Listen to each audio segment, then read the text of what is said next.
सभी दोस्तों से नमस्ते। हमारे कुसुम लोकगीत चैनल पे आप लोगों का स्वागत है। एक छोटा सा प्यारा सा देखिए, हम दोनों सहेली सोहर के उठान गीत सुनाने चले हैं। गीत अच्छी लगे तो सुनावे चलत है लाइक दोस्तों, सब्सक्राइब करें। लेकिन इनके हुआ बा ये कहा जात रहे तब से बोले जात रहे जे ये केहू बतावई न जात हन अपन दुल्हा के लिए आए के जात हैं नैहरे हो आवे हिया सास के नेग न दे ही जौन सास के नेग दे तो अपने मम्मी के न दे दे अपने मम्मी के नेग दे बरे अपने नैहरे जात हैं। गीत के माध्यम से सुनावे चलत है।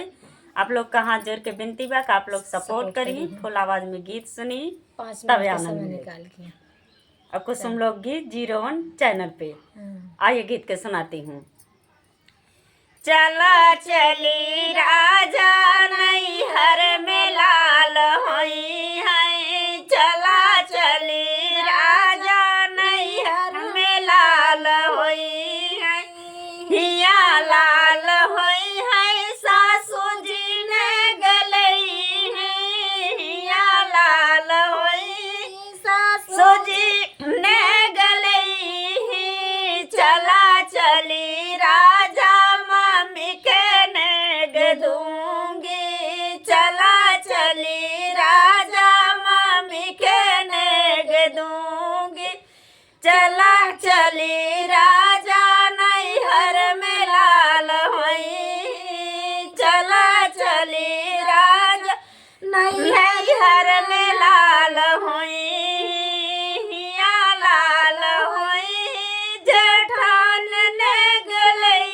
हिया लाल होई जेठान ने गलई, चला चली राजा चाची के नेग दूंगी, चला चली राजा चाची के नेग दूंगी, चला चली राजा नैहर में लाल होई, चला चली राजा नैहर में लाल होई, हिया लाल होई देवरान ने गलई, हिया लाल होई देवरान ने गलई,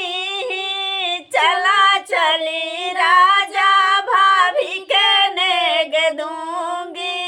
चला चली राजा भाभी के नेग दूंगी, चला चली राजा नैहर में लाल होई, हिया लाल होई ननद ने गलई, हिया लाल होई ननद ने गलई,